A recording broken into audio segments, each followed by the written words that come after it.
Sebenarnya kalau kita baca 4 kitab tentang Yesus, tidak ada satupun di dalam kitab itu Yesus mau dirinya dituhankan. Saya mau kasih tahu bahwa semua orang yang merasa diri kaya pasti akan menyombongkan dirinya. Dan ini bukti dari orang yang sombong. Nah, Alkitab ini sudah menjelaskan ayat banyak tentang mujizat-mujizat yang telah dibuat Tuhan Yesus. Bahkan apa yang telah Tuhan buat, bahkan pembahasan yang Tuhan Yesus bahas dengan Simon Petrus dan murid-murid, bahwa kamu mengaku aku Tuhan dan Allah. Itu benar, ya. Tetapi sekalipun kita jelaskan bagaimana teorinya, mereka akan memetik beberapa penjelasan dan pemahaman yang Yesus tidak mau berterus terang tentang bagaimana dirinya adalah orang kaya atau dia adalah Allah. Kenapa? Karena konsepnya itu bukan kitab perjanjian baru.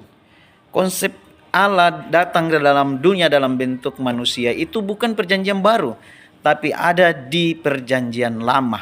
Baca semua kitab sehingga ada penyatuan bagaimana penjelasan Alkitab tentang siapa itu Yesus. Ya, dia saja lahir dari roh. Ingat, kalau dia diutus, kenapa dia adalah roh itu sendiri? Manusia hidup oleh karena roh. Roh itu pemberian dari siapa? Pemberian dari Allah sendiri. Allah itu adalah roh. Jadi ingat, satu petikan yang harus semua teman-teman harus mengerti. Allah itu adalah roh. Ketika roh datang dari Allah, itu adalah Allah sendiri. Sehingga dia dalam konteks sempurna dalam manusia dan konteks sempurna dalam kealahannya. Nah, kenapa dia tidak berterus terang secara gamblang bahwa saya datang adalah Allah? Tetapi ada hal penting yang harus dikerjakan, diselesaikan.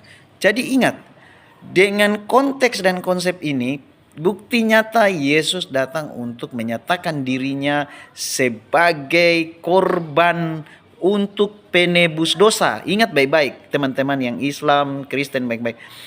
Yesus datang dengan konsep sebagai penebus dosa.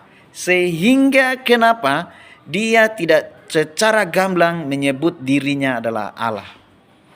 Jadi kalau ada orang mau datang kerja sesuatu yang harus dikerjakan sampai selesai, baru dibuktikan kepada orang lain, dia harus melakukannya dengan sungguh hati-hati atau rahasia. Dan rahasia ini hanya dirahasiakan kepada orang-orang yang tidak memahami karya Roh Kudus. Ingat, petik baik-baik. Jadi kalian yang berbicara tentang siapa Yesus sebagai Allah atau bukan, kalian tidak memahami konteks yang disebut dengan sifat penebusan tadi. Makanya kalian tidak akan ditebus. Saya mau kasih tahu, kalian yang meragukan itu, kalian tidak akan ditebus. Kamu akan tetap tinggal dalam dosamu dan dosamu akan membinasakan kamu. Itu petik itu. Bagi siapapun, Kristen atau siapapun yang meragukan Yesus Kristus adalah Allah, saya mau kasih tahu, kitab Mika sudah menjelaskan dari kelahirannya sampai dengan nanti ia akan mengorbankan dirinya sebagai penebus salah, sebagai penebus dosa itu sendiri. Dia harus datang ke dalam dunia, ya. Karena apa? Sebuah negara saja untuk dapat merdeka, manusia yang ada di dalamnya harus berjuang untuk menebus. Bagaimana caranya untuk menghasilkan kemerdekaan? Mereka harus merampas kembali hak miliknya. Jadi Yesus datang untuk mengambil hak miliknya saja. Kalau yang tidak mengaku dia adalah juru selamat, tidak mengaku dia adalah Allah, kalian tidak ada dalam penebusan itu. Haleluya, amin.